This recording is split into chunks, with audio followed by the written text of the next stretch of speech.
Le, le partage du frère Jason m'a beaucoup touché, au point où je me suis demandé s'il était nécessaire que je prêche quand même.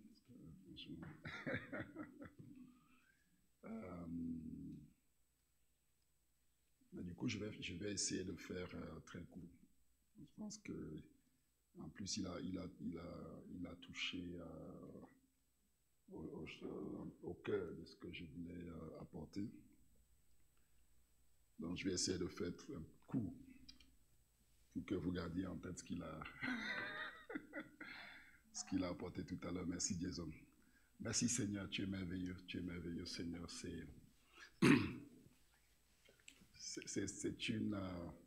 C'est avec une joie immense. Et cette joie est notre réponse à l'amour que tu nous as fait connaître par ton esprit. C'est avec une joie immense que nous sommes là devant toi, avec la certitude de ta présence et ton approbation. C'est toi qui nous as appelés à toi. Tu nous as sanctifiés pour qu'on t'appartienne. Tu nous as lavés de notre souillure. Tu nous as lavés de nos impuretés. Tu nous as rendus aptes à accueillir ta présence dans nos cœurs. C'est de toi que nous avons reçu ces choses. Et nous sommes là comme une famille avec ton esprit qui se meut dans nos cœurs et qui nous fait grandir jour après jour dans la connaissance de ta personne, non pas avec la tête, mais avec le cœur. Et cette connaissance nous transforme, elle nous change, elle dispose nos cœurs à t'obéir avec joie et sans contrainte. Parce que Seigneur, tu es digne de notre confiance. Parce que tu es un bon Père.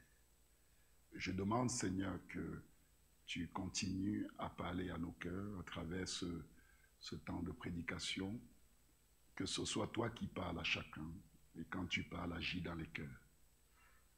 Que ta parole, Seigneur, soit cet instrument dans les mains de ton esprit pour faire grandir dans nos cœurs la mesure de ton Fils.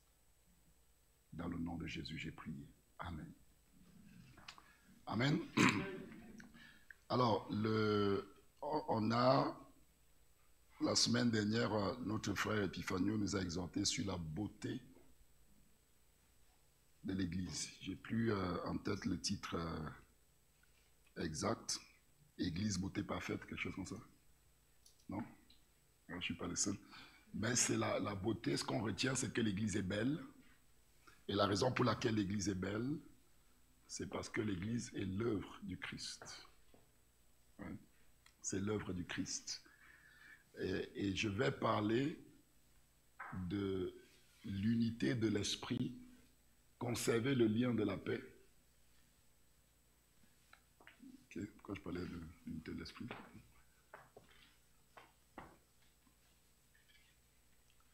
Très bien. Parce qu'il y a un truc dans le titre. Conserver le lien de la paix dans l'Église.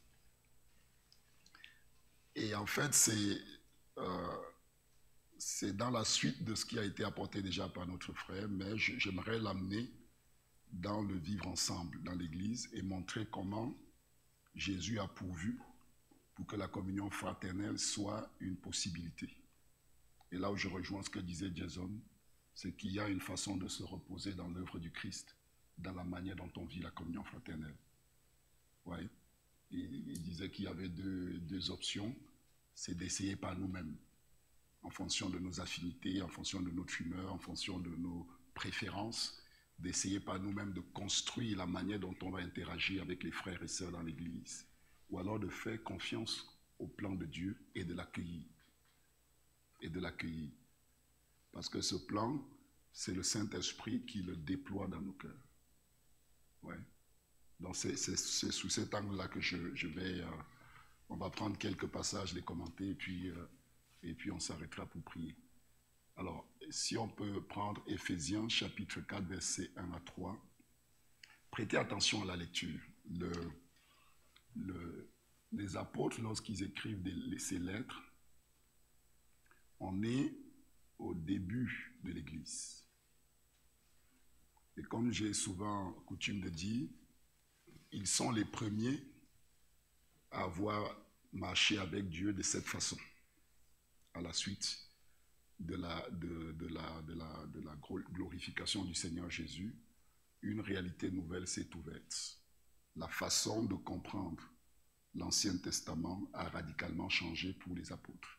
D'ailleurs, quand Jésus était sur le chemin d'Emmaüs avec les 2 disciples, c'est exactement ce qu'il a fait. Il a pris l'Ancien Testament pour leur montrer comment ces textes parlaient de lui. Okay. Donc, on est dans un moment où quelque chose de radicalement nouveau est en train de prendre place et les apôtres ont reçu de la part de Dieu la grâce de nous expliquer ces choses. Voilà pourquoi quand Paul écrit dans la lettre aux Éphésiens, si vous l'avez lu, à un moment donné, il dit aux Éphésiens, vous pouvez, en lisant ce que j'ai écrit, vous représenter l'intelligence que j'ai du mystère de Christ. Donc ces hommes nous expliquent comment vivre aujourd'hui en Christ, comment marcher avec Dieu. Ce qui signifie que c'est important pour nous de comprendre ce qui est écrit. Parce que ce n'est pas juste, le but n'est pas uniquement de nous exhorter, mais c'est d'ouvrir nos yeux à une réalité spirituelle qui est là aujourd'hui et qui est là pour toujours. Et chaque expérience que nous allons vivre en tant que chrétiens va découler de cette réalité, va être contrôlée par cette réalité, définie par cette réalité, orientée par cette réalité. Et le ministère, le mandat du Saint-Esprit, c'est de transformer cette réalité qui est en Christ en expérience dans nos vies. Ouais.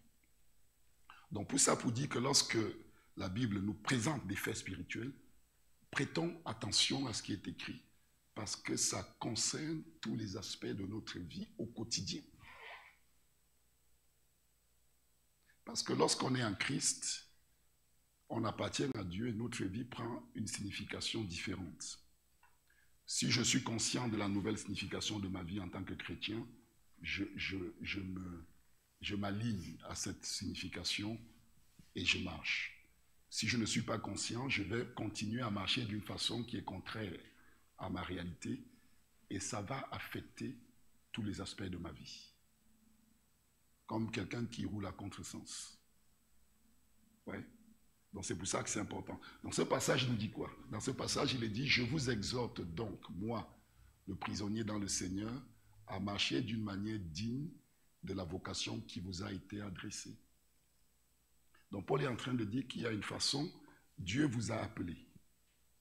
Il nous a adressé à chacun de nous un appel à marcher dans cette nouvelle réalité en Christ. Et Paul dit qu'il y a une façon de marcher dans cet appel.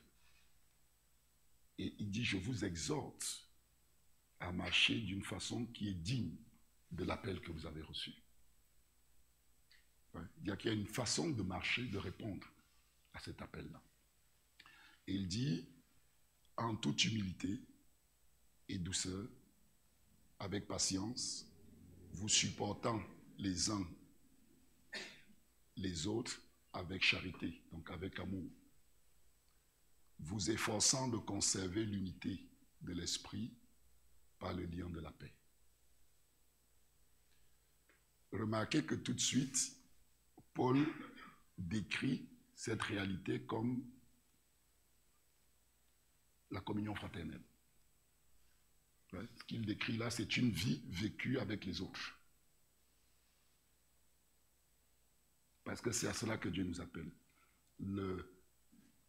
En Christ, nous sommes un corps avec des membres, et c'est ce qu'on va lire tout à l'heure. Sans qu'on ait eu besoin de faire quoi que ce soit, on est déjà reliés tous ici. On est reliés spirituellement les uns aux autres. Par les liens de l'assistance de Jésus-Christ, on le lira dans les Saintes Écritures. C'est ça que j'appelle une réalité. Il y a quelque chose dans l'esprit qui fait qu'on est un corps solidement assemblé. Ok? Que tu le saches ou pas, ça va influencer ta vie. C'est une réalité, c'est un fait. Que tu le veuilles ou pas, ça devient le centre de gravité de notre existence. Donc, vivre une vie dans ce monde sans tenir compte de cette réalité, inévitablement, ça va coincer. Inévitablement. Ouais. Mais par contre, comprendre ce que le Christ a fait et l'accueillir comme étant notre nouvelle vie, c'est s'inscrire pleinement dans l'action de l'Esprit, pleinement dans le plan de Dieu, pleinement dans sa grâce. Et c'est à cela qu'on est. Et c'est ça qu'il dit, je vous exhorte à marcher d'une manière digne de l'appel qui vous a été adressé. Et là, regardez ce qu'il dit. Il dit, en vous efforçant de conserver l'unité de l'esprit par le lien de la paix. Donc, il dit qu'il y a un lien de la paix qui existe. Il dit, vivez en vous efforçant de conserver ce lien. Et c'est ça je vais insister un tout petit peu là-dessus. Ça rejoint ce que je disais au début. Un lien existe déjà. Nous sommes déjà reliés les uns aux autres. Ouais. On va le lire dans le texte. Donc, essayons de voir de quoi il s'agit, de quoi s'agit ce lien. Qu'est-ce que c'est que ce lien là? Donc, deux choses. Premièrement, en Christ, tous les membres, ça c'est ce que je viens de dire, tous les membres sont déjà parfaitement reliés les uns aux autres dans le Père par des liens et des jointures. Ce que ça signifie, et gardez-le bien en tête, parce que vous allez voir comment ça va influencer la manière dont on voit la vie d'Église et comment on la vit. Ce que signifie, est-ce qu'on va lire la suite, pour pas que je commente mes propres phrases, commenter le texte. En plus d'être un corps solidement assemblé, la Bible dit que ce corps reçoit sa nourriture. Ce qui fait grandir ce corps, c'est le Christ qui est sa tête. Oui. Vous allez voir pourquoi c'est important. Ça signifie que l'Église, ce n'est pas on prend la culture d'un tel, la tradition d'un tel, puis on fabrique quelque chose. On essaie de faire cohabiter les cultures. Ce n'est pas ça l'Église. L'Église, c'est le Christ qui progressivement remplit tout le monde. Et tout ce qu'on est en nous-mêmes, chacun sa culture, machin, n'est plus le terrain de notre lien et de notre communion. Le terrain de notre communion, c'est le Christ et ce qu'il a opéré pour nous. Ce qui signifie qu'il n'y a pas personne n'arrive avec un avantage en disant moi j'ai une culture meilleure que l'autre, une tradition, ou une pratique, ou une éducation meilleure que l'autre. Ouais. Tout ce qu'on est par nature et par éducation ne répond pas à la sainteté de Dieu et à sa justice. Donc on est tous confrontés à quelque chose où chacun doit renoncer à ses positions selon la chair, ses ambitions selon la chair, ses interprétations selon la chair, ses orientations selon la chair. Chacun doit mettre ça de côté et revêtir Christ. Et c'est comme ça qu'on conserve ce lien qui existe déjà. Si, on va continuer. Donc prenons ce passage maintenant. Mais que professant la vérité dans la charité, nous croissions à tous égards en celui qui est le chef. Notre croissance, elle se fait en Christ. Dans ce cadre-là. Ouais. En celui qui est le chef, Christ. C'est de lui. C'est à partir de Christ. Et grâce à tous les liens de son assistance. Les liens qui nous relient sont les liens de son assistance. Ce n'est pas nous qui avons posé ces liens. Okay? C'est grâce à tous les liens de son assistance que tout le corps, bien coordonné, ce n'est pas nous qui avons coordonné le corps, c'est lui. Tout le corps bien coordonné et formant un solide assemblage, tire son accroissement selon la force qui convient à chacune des membres et s'édifie lui-même dans la charité. Paul est en train de décrire quelque chose de nouveau dans la révélation qu'ils ont compris de la manière dont Dieu veut marcher avec les hommes et les femmes qu'il a rachetés. Il dit en fait, nous formons tous, Dieu ne nous voit pas comme, il ne veut pas le plan de Dieu, ce n'est pas d'avoir des chrétiens individuels, une somme de chrétiens individuels où chacun fait son truc. Le plan de Dieu, c'est d'avoir un corps, une famille, avec le même esprit qui est son esprit, la même pensée qui est sa pensée, la même nature qui est sa nature. Ouais. C'est ça son plan. Et c'est ce que Paul décrit, qu'il existe. Lorsque Jésus est ressuscité d'entre les morts, ce n'était pas la résurrection d'un homme. Physiquement, c'est un homme qui est ressuscité. Mais la Bible dit que Dieu nous a ressuscités ensemble avec lui. Donc la résurrection n'était pas juste celle de Christ, c'était la création d'une nouvelle humanité. Ce que Paul appelle dans le chapitre 2, l'homme nouveau. C'est la création d'une nouvelle humanité en Christ. C'est un projet énorme. Et on peut comprendre pourquoi la Bible dit que Dieu a déployé, en parlant de la puissance de la résurrection, Paul parle de cette puissance comme quelque chose d'énorme en disant que Dieu l'a déployé en ressuscitant le Christ d'entre les morts. On comprend pourquoi. Parce que ce n'était pas juste le Christ qui ressuscitait, il créait l'Église. Ouais. Et Paul explique qu'on est tous assis ici avec des affinités différentes. On ne peut pas, chacun, ouais, on ne peut pas se mettre ensemble et commencer à... On est trop différents pour avoir formé un assemblage solide. On est trop différents. On nous enferme quelque part. Si on met la foi de côté, ça va durer 10 minutes, puis chacun va chercher la porte, parce qu'on est trop différents. On est trop différents.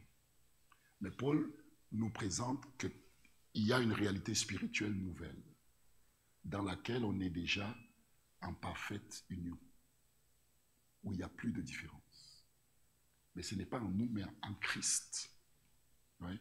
Donc le Saint-Esprit qui vient dans nos cœurs, il a en lui tout ça.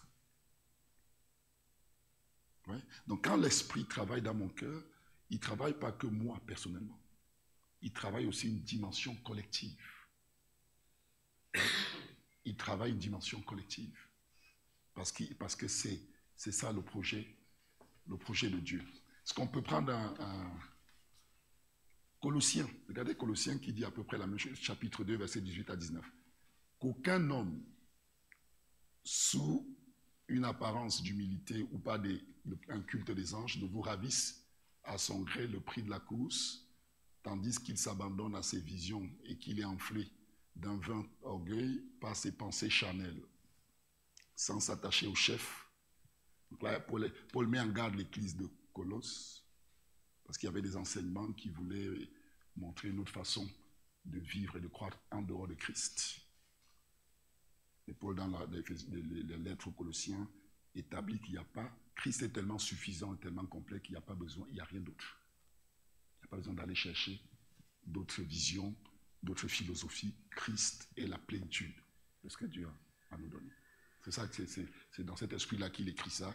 Donc il dit, sans s'attacher au chef, dont tout le corps, assisté et solidement assemblé par des jointures et des liens, tire l'accroissement que Dieu donne. Vous voyez la même idée.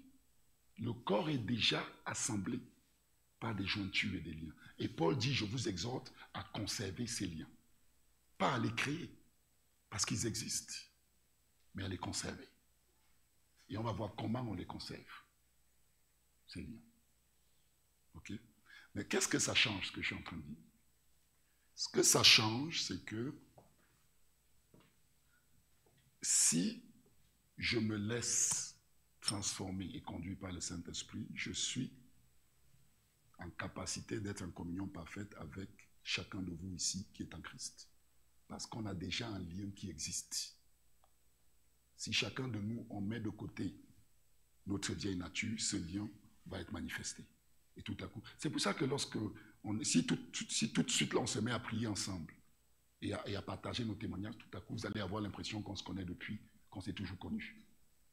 Que waouh, mon frère, ma soeur. Pourquoi? Parce que quelque chose nous lie déjà les uns aux autres, qui n'est pas de notre construction. Quelque chose de pur et de parfait. Et le Saint-Esprit ne demande qu'à œuvrer. Et c'est nous de fois qui faisons obstacle. Voilà pourquoi dans le chapitre 4 d'Éphésiens, Paul dit n'attristez pas le Saint-Esprit. Laissez-le aller de l'avant. Ne l'attristez pas. Laissez-le manifester ce lion de la paix qui existe déjà en Christ. Amen. Prenons. Maintenant, on va voir du coup, là, ce qu'on a vu, ce que je voulais absolument que vous voyez, parce que c'est presque le plus important, c'est que il est où Jason? C'est ce que Jason disait. Jésus a déjà, il est où? Non.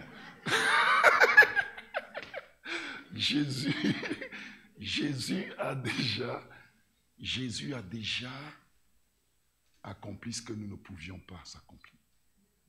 C'est ce lien-là. Il l'a déjà fait. Ouais. Si quelqu'un dans l'église vous irrite, lui, je ne peux pas le supporter. Dites-vous qu'il y a déjà un lien parfait en Christ. Que si je mets de côté ma réaction charnelle, ce lien va être manifesté. Je n'ai pas besoin de faire quelque chose pour être en communion avec lui. J'ai juste besoin de laisser le Saint-Esprit passer. Ne pas bloquer son ministère. Dieu ne nous demande pas d'aimer avec notre amour naturel. Il est défaillant. Il faut pas chercher loin. Avec notre amour, il est défaillant. Donc si j'essaye de dire je vais faire des efforts, je vais m'adapter, je vais apprendre à jouer à tel jeu de société pour qu'on puisse être... Ça ne marche pas. Ce n'est pas sur ce terrain-là que l'Église est bâtie en Christ. Ouais. Amen. Prenons les... Voilà. Allons directement aux références pour que ça me cadre. Sinon, je vais partir sur d'autres choses. N'attristez pas le Saint-Esprit de Dieu, par lequel vous avez été scellés pour le jour de la rédemption. Qu'est-ce qui attriste le Saint-Esprit? Il dit que toute amertume, quand il y a de l'amertume, ça vient faire obstruction à ce lien que l'Esprit veut manifester. Donc il dit que toute amertume, toute animosité, toute colère, toute clameur, toute calomnie, toute espèce de méchanceté disparaissent du milieu de vous. Disparaissent du milieu de vous. Est-ce que vous remarquez qu'on est toujours, dans tout ce qu'on est en train de lire, on est toujours dans un cadre de communion fraternelle. Paul n'envisage pas la vie chrétienne comme quelqu'un. Il ne parle pas à un chrétien qui est dans son coin, il parle à des chrétiens qui vivent en communauté. Parce que c'est ça la vision. Ouais. Si vous êtes en Christ, et parce que, je ne sais pas, les gens vous agacent dans l'église, et vous avez décidé de prendre vos distances pour vivre à distance la vie d'église, vous n'êtes pas dans le projet de Dieu. Vous êtes en désobéissance par rapport au projet de Dieu. Et tôt ou tard, vous allez voir qu'il va y avoir un manquement. Vous allez manquer de réserve. Parce que vous allez à contresens. Ouais. On ne peut pas, par nous-mêmes, décider comment on va vivre la vie chrétienne. Ouais, le projet est déjà ficelé. C'est ce qu'on a lu. Le projet est déjà ficelé. Dieu nous a mis déjà dans quelque chose d'accompli. Il dit, faites-moi confiance, mon joug est léger. Il dit, n'essaie pas de créer autre chose, je l'ai déjà fait. Marche simplement dans ce que j'ai fait. Ouais. Moi, je vois beaucoup de frères et sœurs qui s'isolent, qui ne veulent pas de cette communion, parce que ça leur fait peur. Et du coup, ils se sortent de ça pour vivre une vie isolée. Après, ils se dessèchent. Ouais. C'est inévitable. Tous les gens qui ont fait ça, en tout cas de ma profession, tous les gens qui se sortent comme ça, ça peut pas donner beaucoup de fruits. Ouais. Ça peut pas, parce qu'on vit une vie qui est déjà décrite. La manière dont ça fonctionne est déjà décrite. On peut pas, personne ne peut construire sur une autre fondation que celle qui a été posée en Christ. Il n'y a pas de façon de construire l'église. Il n'y a pas. Ouais. Donc c'est à nous d'accepter le projet, de faire. Est-ce qu'on peut faire confiance? Est-ce que Dieu a raison? Est-ce que son projet est bon? C'est la question qu'on peut se poser. Il y en a qui disent non, je n'ai pas confiance. Ouais. Je n'ai pas confiance. Je vais créer le projet qui est bon pour moi. Dieu ne me connaît pas suffisamment. Il ne sait pas ce que j'ai vécu, il ne sait pas ce que j'ai connu, il ne connaît pas mes blessures. Donc, je vais créer une vie d'église à ma sauce, qui correspond à ma réalité. Et là, on s'écarte du projet de Dieu. On n'est plus dans la désobéissance, on est dans l'orgueil, on est dans quelque chose d'autre qui n'est pas ce que Dieu veut.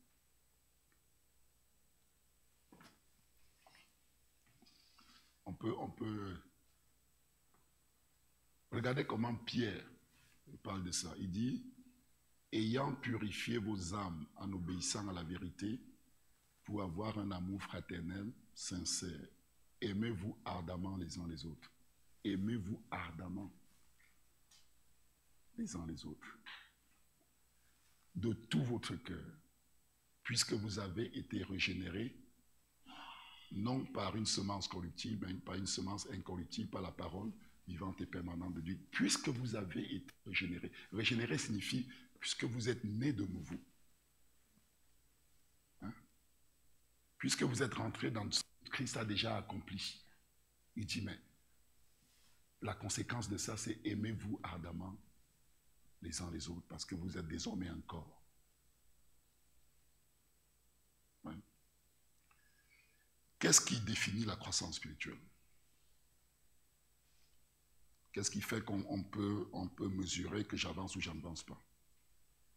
Ben, ce qui définit la croissance spirituelle, c'est de regarder ce que Dieu attend et puis de se demander est-ce que c'est ce que je suis en train de faire? Mais si ce n'est pas le cas, je m'inscris dans le projet de Dieu et la croissance spirituelle commence. C'est comme ça. Ouais. Est-ce que je suis là, on est là dans l'église ici? Est-ce que je suis en communion fraternelle, sincère avec les gens qui sont là autour de moi? Non, je me mets en mouvement. C'est ça qui définit la croissance spirituelle. Je me mets en mouvement pour vivre ce que le Seigneur me demande de vivre. Si je l'ignore, en sachant cette réalité, je dis, bon, c'est pas important, ça va affecter ma vie pratique, de façon pratique. Pourquoi? Parce que je serai en train de vivre une vie sur cette terre qui ne correspond pas à la description que Dieu me donne en Christ. Il va y avoir un gap entre ce que je suis, ce qu'il attend de moi et la vie que je suis en train de mener au quotidien. Ça a des conséquences. Oui. Allez, on va maintenant on va finir là-dessus. J'avais promis d'être court. J'espère que je suis toujours dans les temps. On va finir là-dessus. Et là, ça c'est important. Tout va bien, tout va bien. Ne vous inquiétez pas. On va poser ça ici.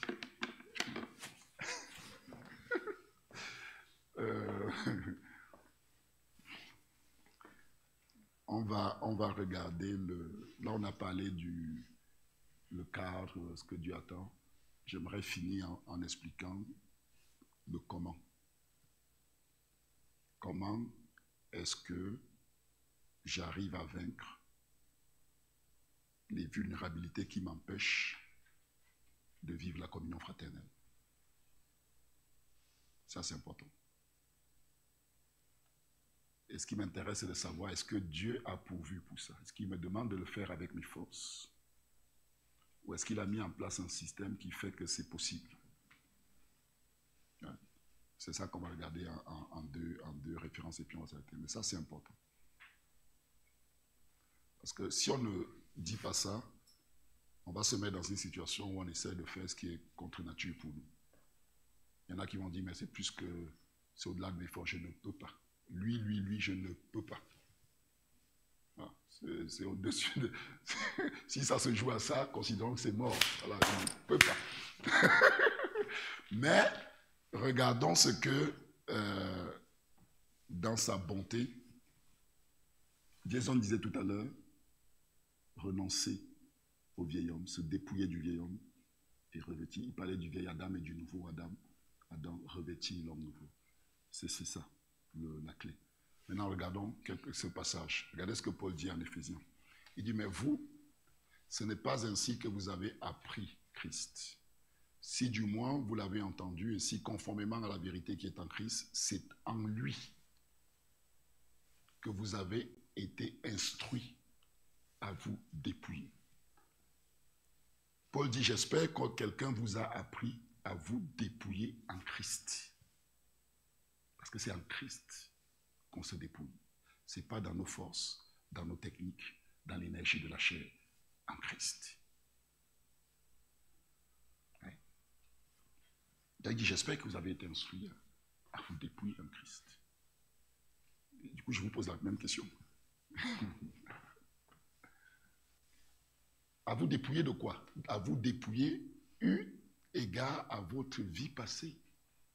À vous dépouiller du vieil homme qui se corrompt par les convoitises trompeuses et à être renouvelé dans l'esprit de votre intelligence et à revêtir l'homme nouveau. Donc, il parle de revêtir. Évidemment, c'est l'esprit qui agit sur nos cœurs, revêtir sur nos cœurs, sur notre volonté, sur nos émotions, sur nos pensées. Il parle de revêtir un homme nouveau, donc quelque chose qui n'est pas de nous. Il nous parle de la possibilité de se placer sous l'influence d'une vie qui n'est pas la nôtre, qui est celle du Christ. Il nous dit que c'est possible, qu'on peut se revêtir de sentiments autres qui ne sont pas les nôtres. Il dit cet homme nouveau, il est créé selon Dieu dans une justice et dans une sainteté que produit la vérité. Il parle de l'homme nouveau, je vous parlais de cette nouvelle humanité en Christ. Il parle de ce que nous sommes devenus en Christ. Ouais. Donc, concrètement, qu'est-ce qu'on est en train de dire? Le Saint-Esprit déverse dans nos cœurs la vie, l'amour de Dieu. Et quand on accepte qu'on ne va plus vivre selon le vieil homme, selon ce que je ressens, j'aime pas, j'aime, je suis comme ça, moi je pense que moi j'accepte que ça doit mourir. Et j'accueille le projet de Dieu.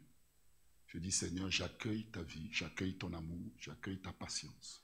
Le Saint-Esprit, quand je me mets dans cette position, le Saint-Esprit fait quelque chose de spirituel. Une grâce est déversée dans mon cœur qui produit la transformation. Donc, si j'ai 3-4 frères qui m'insupportent, je dis, Seigneur, ce n'est pas normal.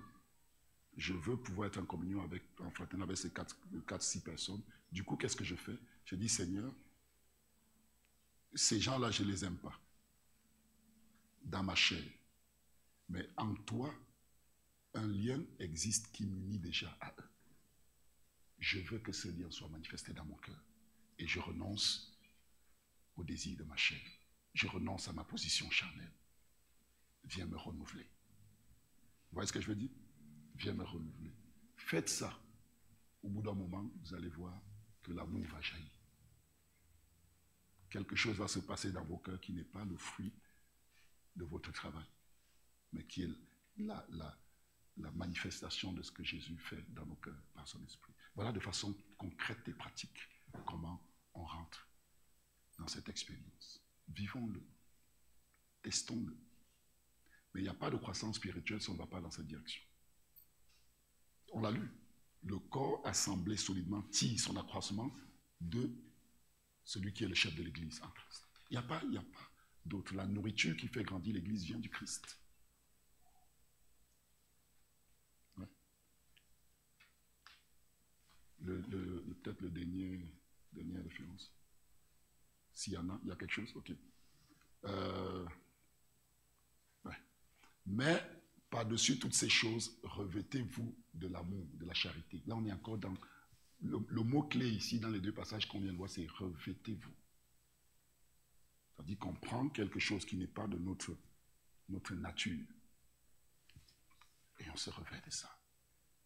Et c'est ça qui va nous dépouiller du vieil homme qui est déjà mort en Christ. C'est le fait de se revêtir qui va dépouiller le vieil homme. Ouais. Mais par-dessus toutes ces choses, revêtez-vous de la charité qui est le lien de la perfection. Ouais, toujours ces liens.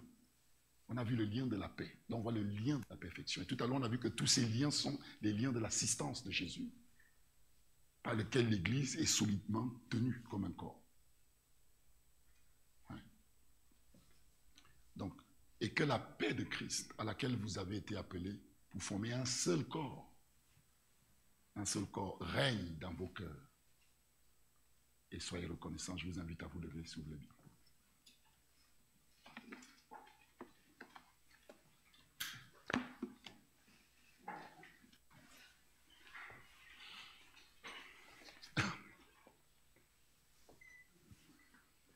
Prenons un petit moment de prière. Que chacun se tienne devant Dieu.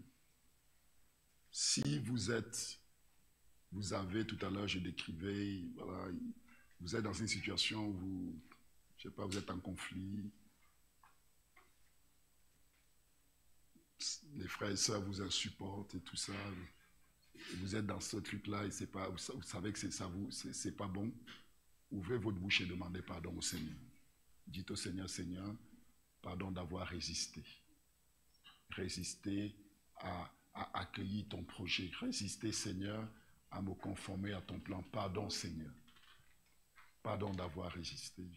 Pardon parce qu'en étant dans cette posture, je ne suis pas dans ta volonté. Je me repens, Seigneur. Je me détourne de cette position qui n'est pas ce que tu veux de moi. Et j'incline mon cœur dans ta direction pour que ton esprit vienne me revêtir de la grâce. Revêtir de la grâce. Que chacun parle au Seigneur. Que chacun parle pour lui-même. Pour lui-même.